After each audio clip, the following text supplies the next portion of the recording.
Most of you may already know this, but I've been driving a 2014 Toyota Prius as my work vehicle for quite a number of years. It's done me well, except for the whole hybrid battery thing. But about 3 or 4 weeks ago, the engine started really running rough, and I had to pull it over. Had to have a wrecker come and take it to a mechanic and have him take a look at it to see what's going on. I thought it was going to be something like happened the previous year, where the ignition coils went out on me and had to change the spark plugs and ignition coils.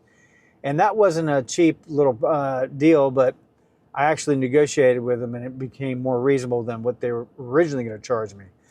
But this time I wasn't so lucky. So they were telling me that it looks like the water pump went out on it and the timing chain got off its rhythm or whatever and ended up, they say, doing damage to the engine and that I would need a new engine. So after 230,000 miles on a 2014 pre-owned Prius, I think it was time to find something else. So that left me with only one vehicle, and my wife has a 2013 Toyota Highlander that I bought about the same time that I bought the Prius, although they're a year apart in age. So, when you're looking for a new vehicle, and I wasn't really planning on buying a new vehicle, and I didn't really set aside the funds to do that. So I've been really stressed out for the last few weeks. The thing that makes it even harder is that because I have a son with autism, I have special needs son, it's not like I can just leave them with nothing. So the problem was we had to share one vehicle, and I couldn't work my territory like I normally do. And so some days I would have to work at home. Some days she would have the vehicles when she had to run errands or do things for my son. And it's been kind of hard. And all at the same time, I'm out there looking for either a new vehicle or a pre-owned vehicle. And at first I didn't really know what I wanted. Well, I take that back. At first I thought I was just going to go buy another Prius. So I went to the Toyota dealer and, I had the sales guy take me for a demo ride in one of the newer Prius, which I think are really cool. And the first one that I looked at, it was a really, really nice looking Prius. It had like white seats, and the pickup and everything was incredible. But they only want like 28, no, actually it was like in the low 30s for this vehicle. And this is a work vehicle. After I started looking around at other vehicles and I test drove some other newer vehicles, even thought about Subarus. I haven't had a Subaru, although there's a lot of people out there that claim that they're like one of the best vehicles. And, Subaru says they're rated #1 by Consumer Reports. Whether that's true or not, I don't know, because I don't have Consumer Reports anymore. But I do know that they say they're reliable, but then I see all these things about, problems with their engines and blown head gaskets and all these things. So, I test drove a pre-owned one that, didn't have that many miles on it. And by the time we sat down and figured out what it was going to cost, and this is before I even negotiated. I just want to see what their number would be. They told me this number is not going to be negotiated too much because they didn't have a lot of room because of the whole tariff thing. They said that, the new vehicles that are coming in will be sold at full manufacturer price, and they can only fudge a little bit on the pre-owned ones that they have now. So I'm looking at like $37,000 for this vehicle. And I told my wife, and she says, have you lost your mind? I mean, the one thing that you say you're always going to do is you're going to keep your vehicles neat. You're going to take care of them. She says, you're hard on your vehicles. And it's because, when we're working, it's just like in an office. Sometimes when you get in a hurry, with an office, you can spread things out. But I've got things all over the place. I got stuff in the back. I want to get a newer vehicle, but it just didn't make any sense. So I started looking at lower price vehicles, and then I came across this video on YouTube, and it was a guy that was challenged to buy a vehicle for under $5,000. Can it be done? So he actually did it in real time, and I don't even know which video this was, but he actually in real time got on the internet and searched for vehicles under $5,000, and he found them. And he didn't actually buy them, but they were available somewhere in the United States under $5,000. And I think he found like 4 of them. So I figured I'm going to try and do the same thing. But I was going to raise the bar a little bit. I didn't want necessarily $5,000 limit, because then you're talking even older vehicles with even higher mileage. And I was trying to get something, a little bit more reasonable. So I went to $10,000. And I thought that was still a pretty good limit to start with. All the while I'm trying to figure out where this money is going to come from. And, I did have some money in the bank, but, all while this was going on, my AC unit in our home was due to be replaced. So we get the AC guy out, and guess what? It's going to be about $10,000 to replace it. I'm like, oh, what else can go wrong? So we have my car is dead. We got this major investment that we have to make in the home. And I forget what else happened. Oh, before this, my wife and my son were both sick, so I had to stay home a lot the week prior to that. So I'm missing a lot of work that, you really need to spend time out in the field talking to people. But I did get a lot of it done at home, and thankfully I have clients that understood. And if you're watching this is basically what happened. And so keep in mind, I'm looking at all of these dealers. I didn't go to that many dealers, but I did a lot of searching online.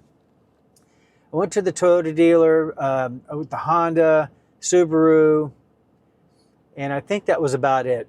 But, at some point I was kind of getting confused. What do I really want?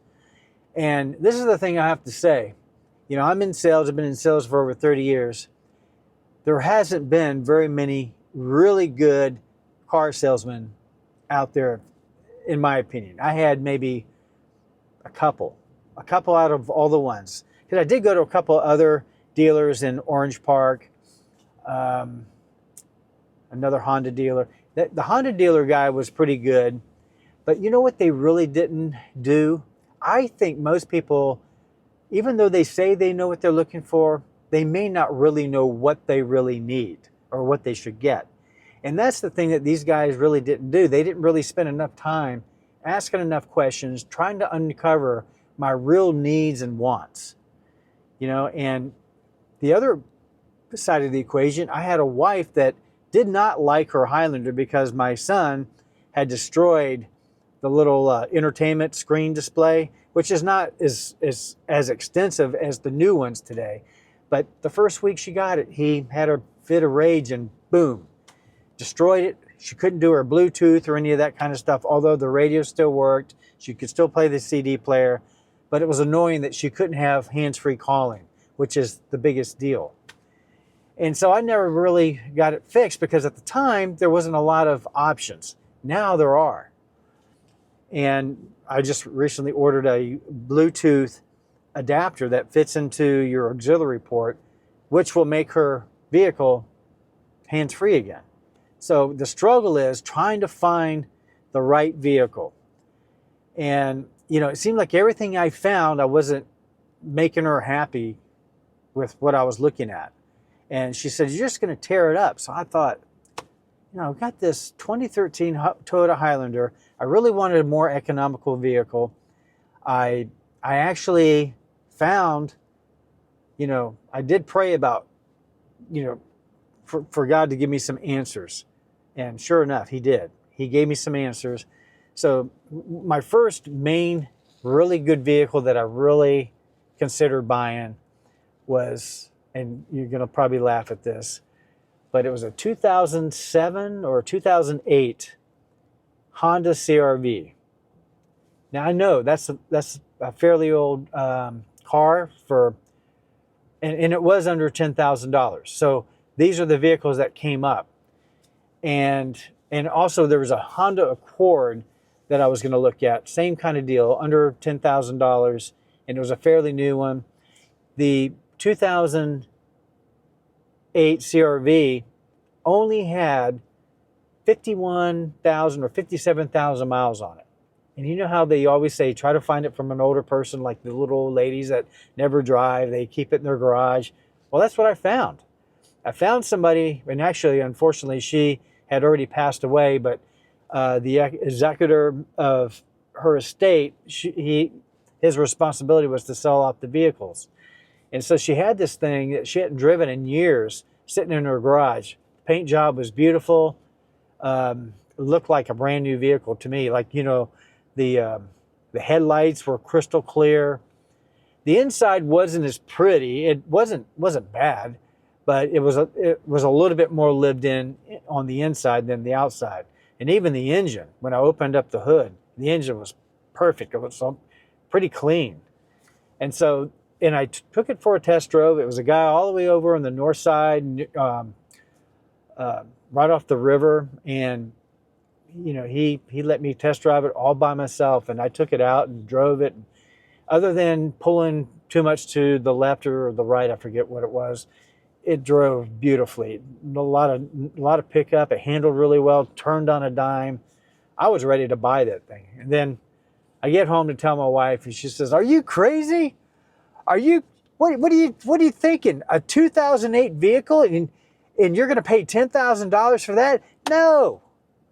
So she blew my bubble. I was all set. I was ready to go and have the guy bring it to me the next day, which was the weekend. And she didn't want any part of that. She didn't think it was a good decision. Maybe I missed out on something. Maybe I didn't. I don't know. So I started thinking, maybe I'm thinking about this thing the whole, wrong way. Maybe I should be looking for a vehicle for my wife to make her happy. You know the old saying, happy wife, happy life.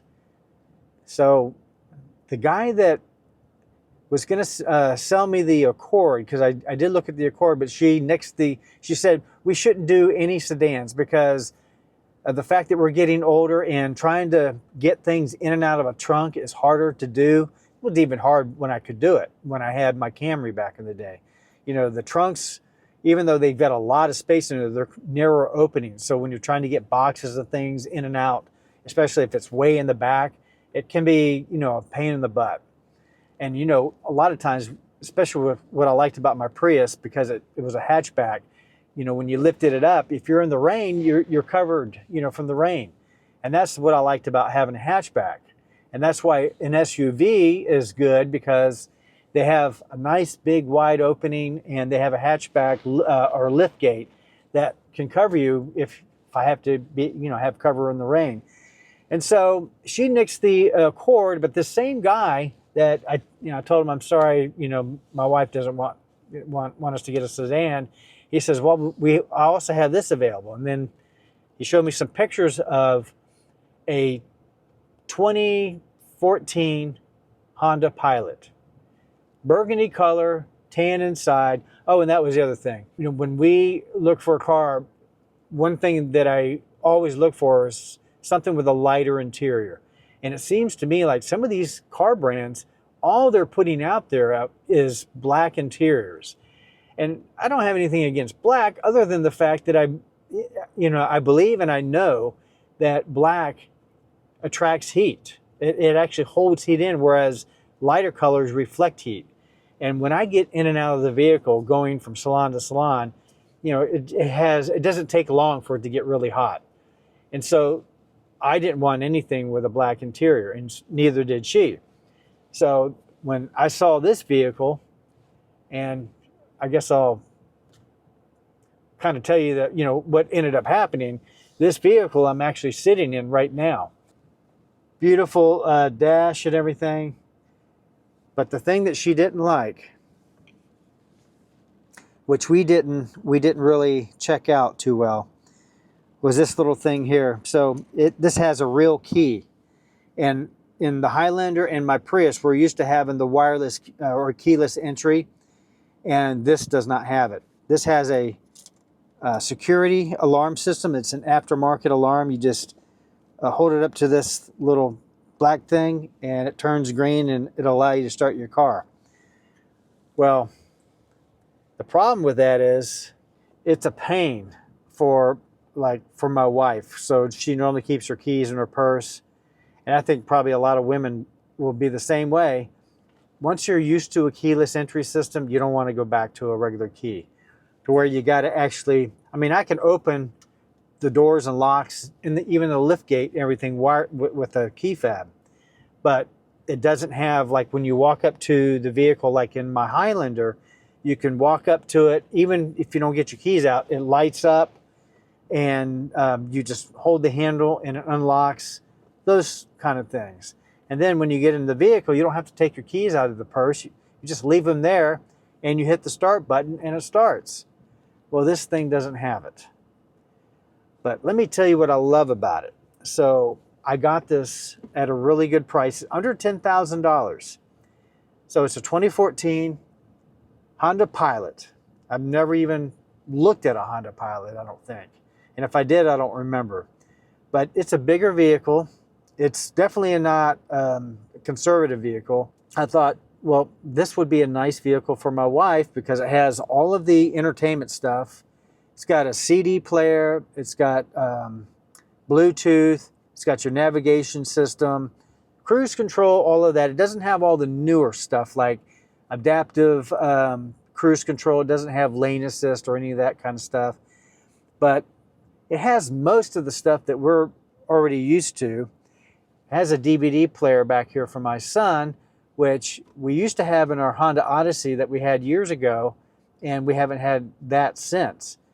And my son loves that, you know, and most kids do. So, and it has lots of space. You can see, you can see the dash. It's got your entertainment. Really an extensive dash. It's got your navigation down here, your cooling. It cools really well. You probably can't even hear it running. Storage area over there. You got places and stuff down here for your drink, and a little bit more storage over here. More storage in here. And also you even have a place where you can plug something in. You don't see that in very many vehicles. You have your another cigarette lighter outlet. You got one over here, so plenty of storage. It's also 3-row seating. As you can see, I've got stuff in here now. So this is the thing about my job. I have so much stuff that I have to shuffle through. And nice dash display. You can see the display. So this has 143,412. It's got your running board. Plenty of room back here, although I've got my junk. It also has third row seating, but we have that down so that I can carry even more junk. See all the junk I have to carry? Here's your DVD player up here. Just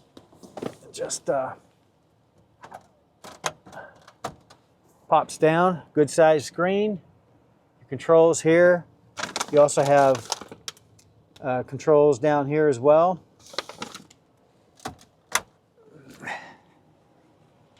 Lots of cubbies and holders. It's got your luggage rack.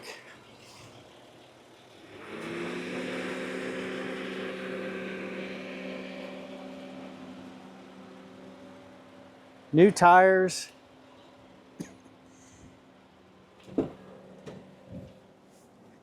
Okay.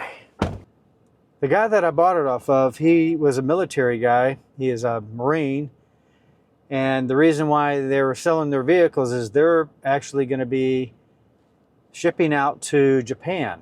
And so I thought this was a good reason to buy a privately owned vehicle from somebody that was selling not because they had problems with their vehicle, but selling because they can no longer take their vehicles to wherever they're going. They have to get rid of them. So I thought it would be a good deal. But the problem was when we were test driving, it had some funny noise, like a clicking noise, and we didn't know what it was, and he didn't know what it was, and he said it only did it when you were sitting. But that wasn't exactly true because you couldn't tell a lot of times. But what it ended up being, after I bought it, I was really looking at where that sound was coming from, and I was looking at the cooling fans. And when the engine was off, I was just feeling around in there to see if the fan was stuck or what was going on. Well, get this, the fan blade, the little plastic blade piece, was completely off of the motor. And the motor was spinning whenever it needed to cool, because usually that fan will come on when you're sitting because you need to keep the radiator fluid cool.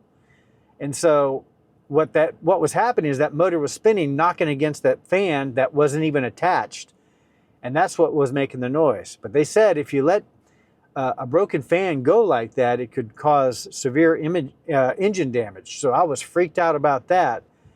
And when I negotiated with him, he actually took $500 off the price of the vehicle to make up for whatever problem it could be.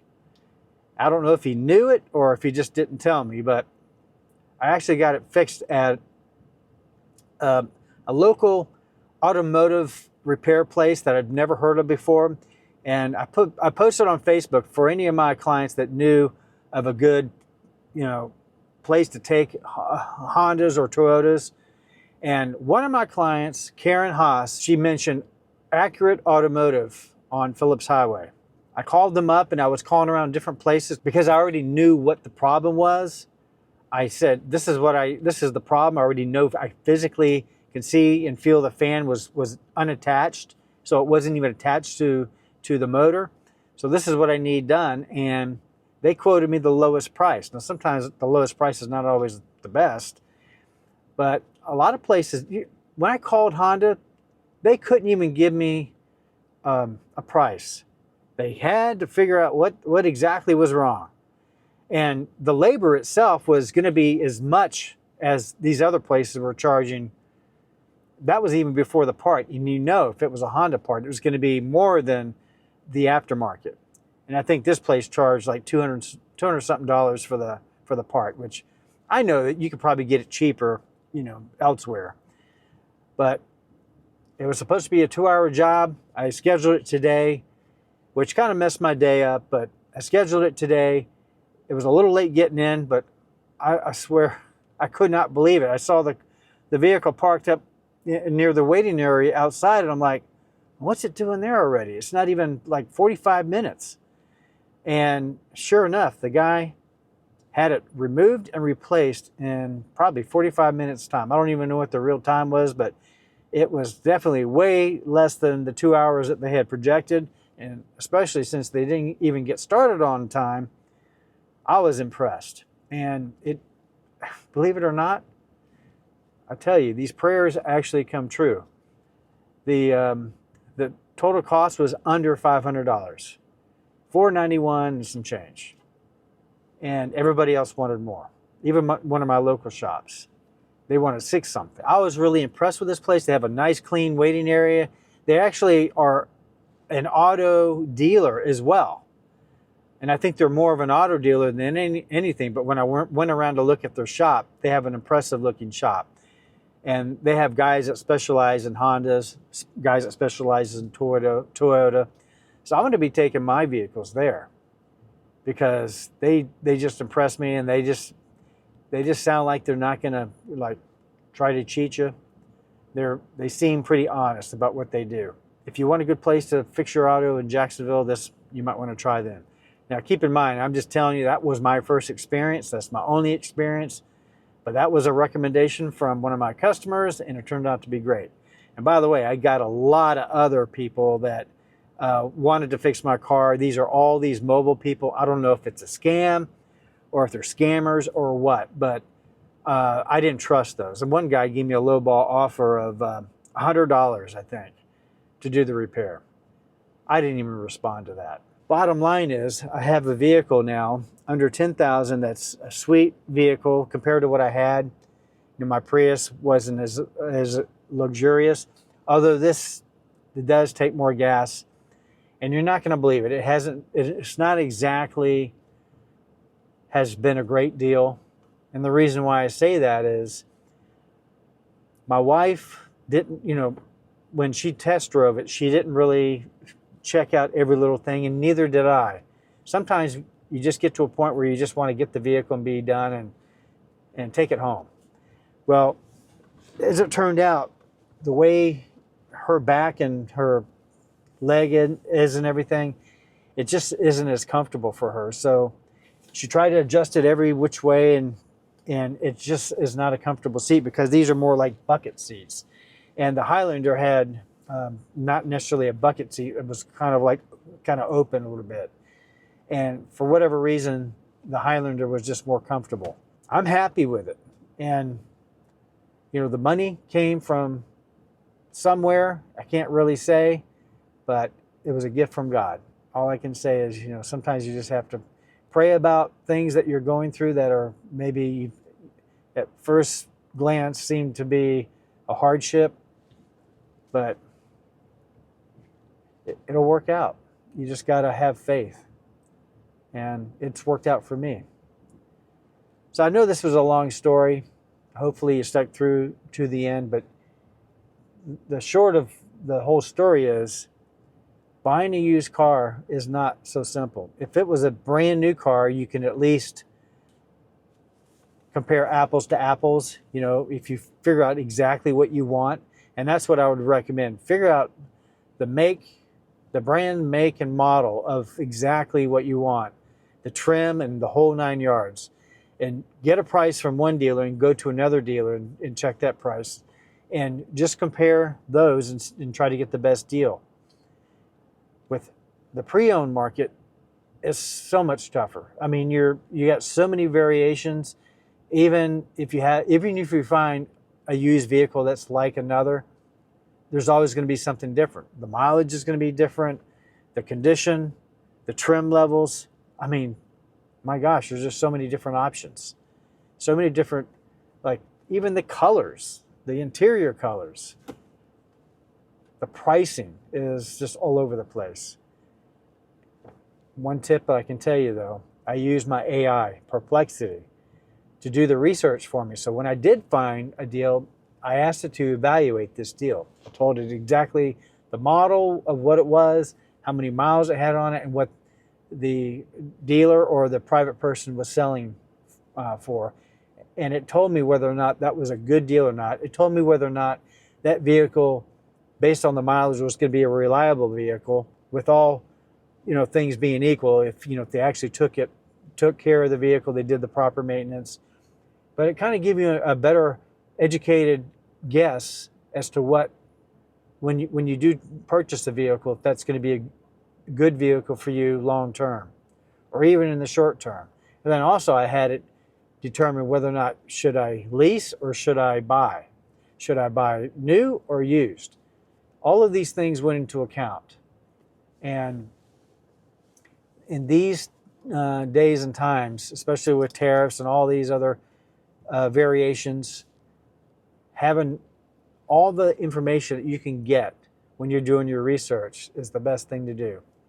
And I did not do what some people tell you to do. You know, I don't have the patience to go price search every vehicle for miles and miles in other areas, nor do I want to look at vehicles. You know, even if there's a better deal and it was, say, Tampa or Orlando or even Daytona, I don't want to drive down there to find out, oh, the pictures didn't do it justice. The vehicle doesn't look as good as what I thought in the pictures.